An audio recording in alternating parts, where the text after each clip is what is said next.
दोस्तों, सावन का महीना बड़ा ही पवित्र महीना होता है, खूबसूरत महीना होता है। ये महापर्व पूजा भक्ति तथा शिव के संप्रीत माना जाता है। इस महीने को प्यार का महीना भी कहा जाता है।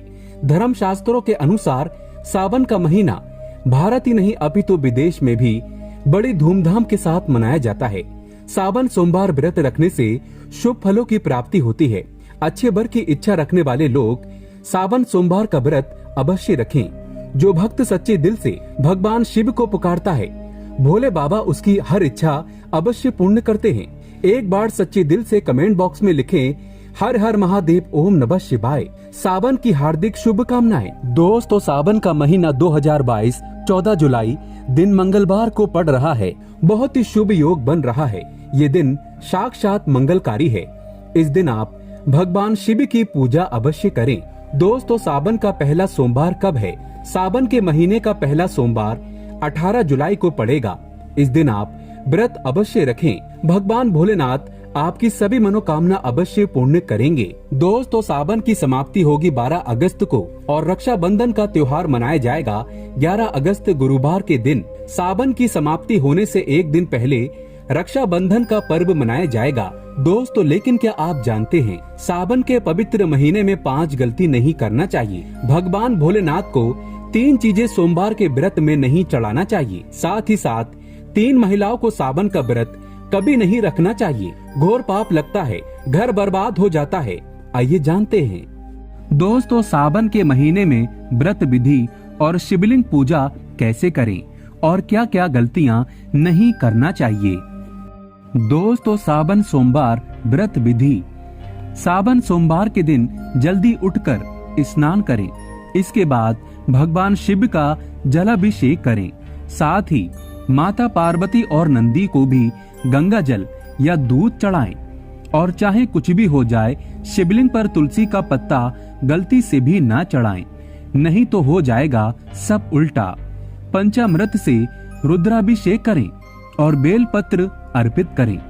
शिवलिंग पर धतूरा, भांग, चंदन, चावल चढ़ाएं और सभी को तिलक लगाएं। प्रसाद के रूप में भगवान शिव को घी शक्कर का भोग लगाएं।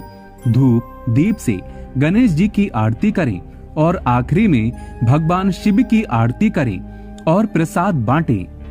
दोस्तों, सावन में कौन कौन सी गलतियां करने से शिव नाराज होते हैं, आइए ये भी जान लेते हैं। दोस्तों, सावन के पवित्र महीने में सुबह जल्दी उठना चाहिए, नहीं तो शिव नाराज हो जाएंगे। सावन के महीने में हरी सब्जियां दूषित हो जाती हैं, इसीलिए देखकर खाना चाहिए। उसमें कीड़े वगैरह हो सकते हैं जो आपके मुंह में जाएंगे और आप बीमार पड़ सकते हैं। सावन में बैगन खाने से बचना चाहिए, भगवान शिव नाराज हो जाते हैं। इस पवित्र महीने में पति पत्नी को दूरी बनाकर रहना चाहिए।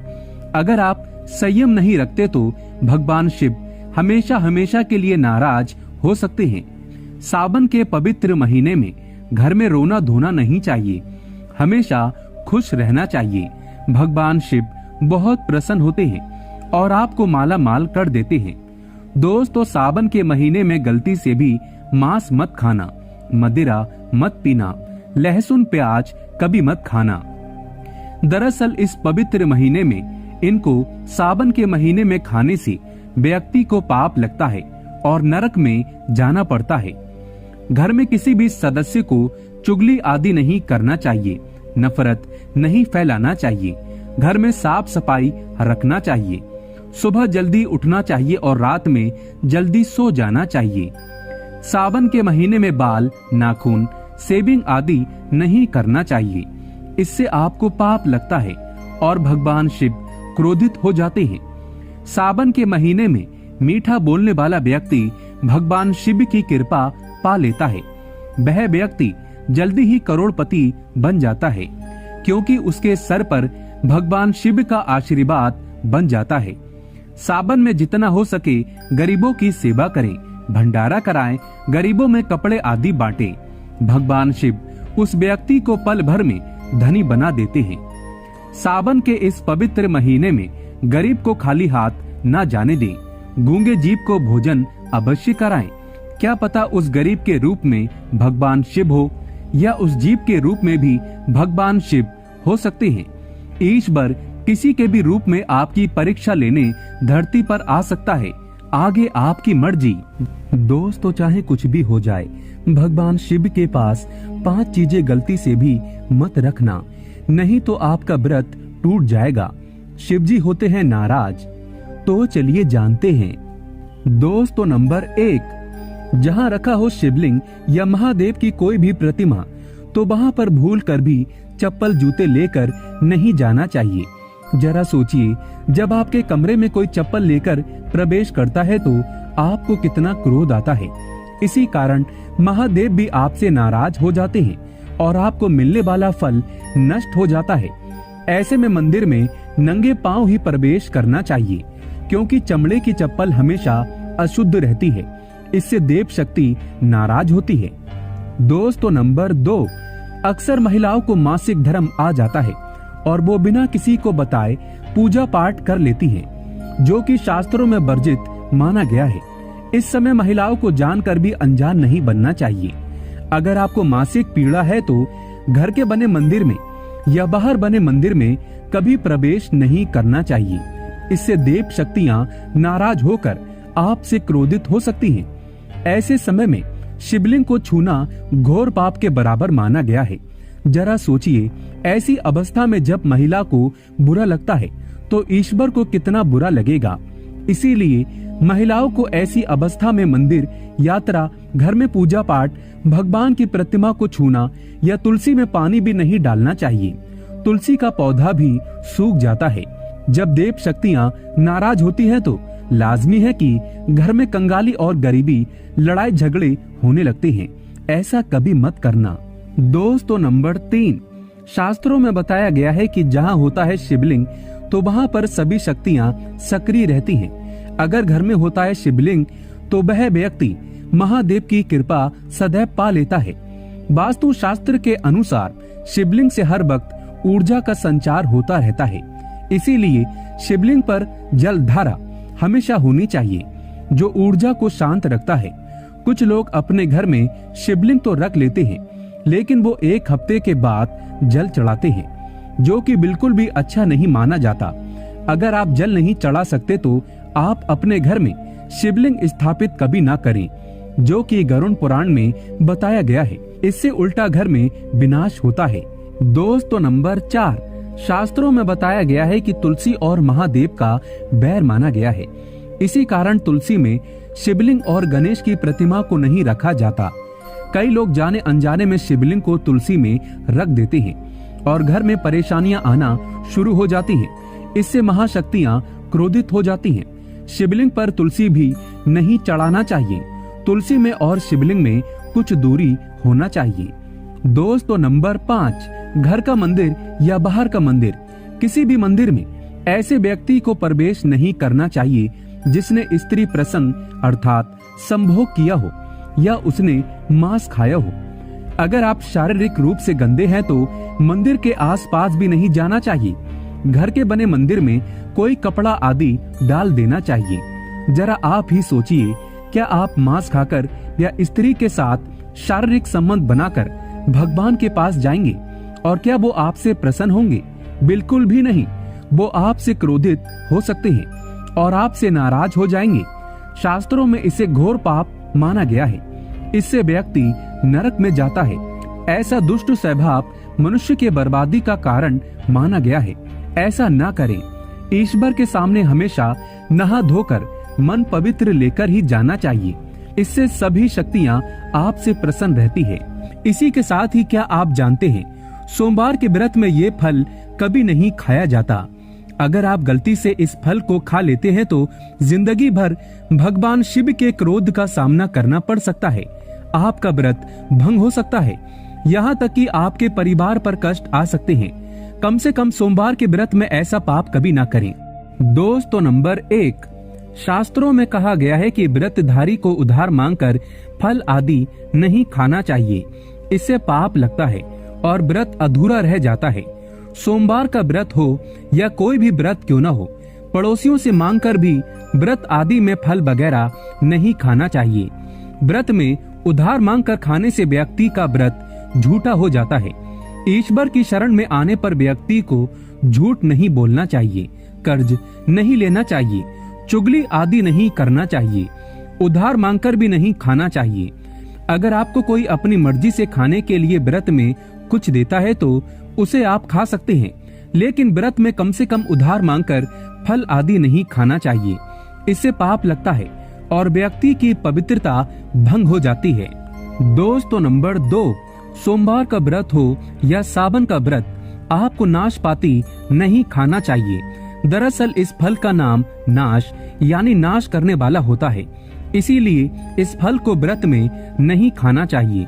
व्रत आदि को छोड़कर किसी और दिन आप कभी भी खा सकते हैं, लेकिन अगर जिस दिन आपका व्रत हो उस दिन नाशपाती का सेवन नहीं करना चाहिए। भगवान को भी नाशपाती नहीं चढ़ाना चाहिए। दोस्तों नंबर 3, कुट्टू या सिंगाड़े का आटा खाने से भी आपका व्रत टूट सकता है। आपको बता दें, लंबे समय से रखा हुआ आटा आपका व्रत भंग कर सकता है। दरअसल पुराने आटे में घुन आदि कीड़े वगैरह पड़ जाते हैं जो ठीक तरह से दिखाई भी नहीं देते। ऐसा आटा खाने पर दरअसल आप मांस का सेवन करते हैं और व्रत में कीड़े खाना घोर पाप के बराबर माना गया है और आपका व्रत भी भंग हो जाता है। व्रत में ताजी आटा खाना चाहिए। लंबे समय से रखे हुए आटे में कीड़े पड़ जाते हैं, ऐसा कभी ना करें।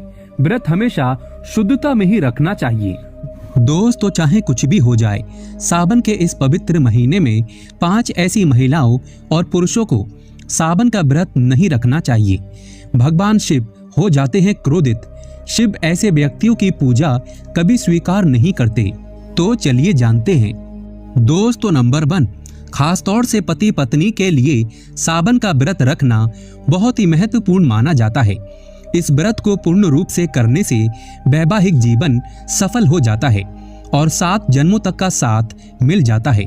लेकिन क्या आप जानते हैं, अगर आपने हिंदू रीति रिवाजों के साथ 7 फेरे नहीं लिए हैं तो आप सावन के इस व्रत को नहीं रख सकते। ऐसे में आप दूर रहें। बगैर 7 फेरे लिए कोई भी प्रेमी जोड़े इस व्रत को नहीं कर सकते। शास्त्रों में इस बात की कतई मनाही है। अगर आपने कोर्ट मैरिज की है तो फिर भी आप इस व्रत को रखने में सक्षम नहीं हैं। पहले आप 7 फेरे लें, तभी ही इस व्रत को भली भांति किया जा सकता है।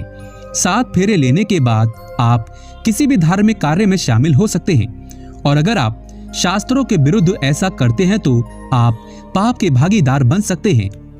दोस्तों नंबर 2, मन में क्रूर विचार। एक दुष्ट व्यक्ति सावन के इस पवित्र महीने से हमेशा दूर रहे। ऐसे व्यक्ति की पूजा कभी स्वीकार नहीं करते महादेव। अगर हम शास्त्रों की माने तो अगर आपके मन में गलत विचार आते हैं और आप दूसरों के प्रति गलत भावना अपने मन में रखते हैं तो आप सावन का व्रत कभी ना रखें। शिव ऐसे व्यक्ति से हमेशा क्रोधित रहते हैं और उनकी पूजा कभी स्वीकार नहीं करते। अगर आपका मन सच्चा है तभी ही शिव आपकी पुकार अवश्य सुनेंगे।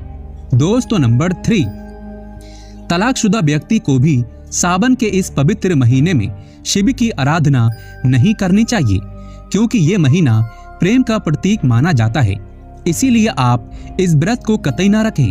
आपको बता दें, शास्त्र कहता है जो प्रेमी जोड़े एक दूसरे से दूर रहते हैं तो उन्हें भक्त के चलते एक हो जाना चाहिए, तभी ही ईश्वर उनकी भक्ति स्वीकार करता है। शास्त्र कहता है पति पत्नी जब साथ में मिलकर ईश्वर की आराधना करते हैं तो कई गुना फलों की प्राप्ति होती है। ऐसे में अगर आप सावन का व्रत रखना चाहते हैं तो दोनों को एक होना पड़ेगा, तभी ही महादेव आपकी पूजा स्वीकार करेंगे। दोस्तों नंबर 4, आचार्य चाणक्य के अनुसार एक वैश्या की पूजा भी ईश्वर कभी स्वीकार नहीं करता। ये शास्त्रों के विरुद्ध है। ऐसा करने से महापाप माना जाता है। ऐसे में सावन के इस पवित्र महीने में ऐसी महिलाओं को दूर रहना चाहिए और व्रत को कभी गलती से भी नहीं रखना चाहिए। दोस्तों नंबर 5, ये गलती कभी मत करना। शास्त्रों के अनुसार कुंवारी कन्या को शिवलिंग कभी स्पर्श नहीं करना चाहिए, इसे पाप माना जाता है। और दोस्तों वहीं जिस व्यक्ति के मन में स्त्री के प्रति गंदे विचार या वो व्यक्ति गालियां देता है तो भगवान शिव ऐसे व्यक्ति को नरक में भी स्थान नहीं देते। ऐसे व्यक्ति की पूजा कभी स्वीकार नहीं करते। दोस्तों नंबर 6, कुंवारी लड़कियां इस व्रत को जरूर रखें। अगर पाना है महादेव जैसा पति तो इस व्रत को कुंवारी कन्या जरूर रखें। खास तौर से सावन में जब कोई कुंवारी कन्या इस व्रत को भली भांति पूरा कर लेती है तो यकीनन उसे महादेव जैसे पति की प्राप्ति अवश्य होती है। दोस्तों सावन के इस पवित्र महीने में अगर जिस व्यक्ति को 5 संकेत मिल जाएं, तो इससे ये पता चलता है कि महादेव आपकी भक्ति से बहुत प्रसन्न है और आपको धनी होने से कोई भी नहीं रोक सकता। तो चलिए जानते हैं। दोस्तों नंबर 1, बैल का दरवाजे पर आना। नंदी महाराज भगवान भोलेनाथ के वाहन है। नंदी को भगवान शिव का द्वारपाल भी कहा गया है। नंदी महाराज को बुद्धि और ज्ञान का प्रतीक माना गया है। शिव के मंदिर के बाहर हमेशा नंदी महाराज विराजित रहते हैं। लेकिन अगर सावन के इस पवित्र महीने में अचानक से नंदी महाराज आपके दरवाजे पर आ जाएं और घर की चौखट को सींग मारने लगे, तब आपको समझ लेना चाहिए कि भगवान शिव आपके घर में आने वाले हैं, जो कि ये एक उनके आने का संकेत है। भगवान शिव आपकी भक्ति से बहुत प्रसन्न है और आपके घर में खुशियां आने वाली हैं। आपको धनी होने से कोई नहीं रोक सकता। लेकिन याद रहे, नंदी महाराज को तिलक लगाकर मीठा भोग जरूर खिलाएं। दोस्तों नंबर 2, सावन के पवित्र महीने में अचानक से आपके सपनों में अगर शिवलिंग दिखाई दे जाए, अर्थात भगवान शिव दिखाई दे जाए, तो इसे आपको ये समझना चाहिए कि अब आपके जीवन से परेशानियों का अंत जल्दी हो जाएगा। भगवान शिव आपकी सच्ची आराधना भक्ति से बहुत खुश हैं और वो आपके घर में आने वाले हैं। ऐसे में याद रहे, शिव की भक्ति में कोई भी कमी नहीं आना चाहिए। घर को गंदा मत रखना, क्योंकि आपके घर में भगवान शिव आने वाले हैं। दोस्तों नंबर 3, शास्त्रों के अनुसार माना गया है कि नीलकंठ भगवान शिव का प्रतीक है। अगर आपके घर में सावन के महीने में नीलकंठ छत पर आकर बैठ जाए तो उसे भूल कर भी मत भगाना, क्योंकि ये भगवान शिव का प्रतीक माना गया है। ऐसे में आपको खुश होना चाहिए, क्योंकि भगवान शिव आपकी भक्ति से बहुत खुश हैं। शास्त्रों में बताया गया है कि नीलकंठ अगर मनुष्य के घर पर आकर बैठ जाए तो साक्षात घर में महाशिव के आने के संकेत माने गए हैं। अब आपके बुरे दिन जाने वाले हैं। कहते हैं श्री राम ने इस पक्षी के दर्शन करने के बाद ही रावण पर विजय प्राप्त की थी। दोस्तों नंबर 4, सावन के पवित्र महीने में अचानक से घर में काला सांप निकल आए तो बहुत ही शुभ माना गया है। इसे बिल्कुल भी ना मारें। ये भगवान शिव के आने का संकेत है। जिनकी भक्ति से महादेव प्रसन्न होते हैं, तब महादेव किसी खास अवसर पर ही अपने दर्शन देते हैं। सावन का महीना बहुत ही पवित्र महीना माना गया है। यही वो महीना है जिसमें भगवान शिव धरती पर आते हैं और उसी घर में अपना वास बना लेते हैं जो सच्चा भक्त होता हो। सपनों में किसी मंदिर में नाग नागिन का जोड़ा देखना बहुत ही शुभ माना गया है। ये घर में शिव के आने के संकेत हैं। अब आपको खुश होने की जरूरत है। दोस्तों नंबर 5, सावन के शुभ अवसर पर सोमवार के दिन डमरू की आवाज, घंटियों की आवाज सुनाई दे जाए तो ये अत्यंत शुभ माना गया है। इसका अर्थ ये है कि भगवान भोलेनाथ आपसे प्रसन्न है और जल्दी आपके घर और जीवन में प्रवेश करने वाले हैं, जिससे आपका आर्थिक संकट दूर होकर जीवन में सुख समृद्धि आने वाली है। महादेव आपसे बहुत खुश हैं। दोस्तों महादेव की कृपा पाने के लिए एक बार भगवान शिव का जयकारा अवश्य लगाएं। हर हर महादेव, ओम नमः शिवाय। एक लाइक तो बनता है।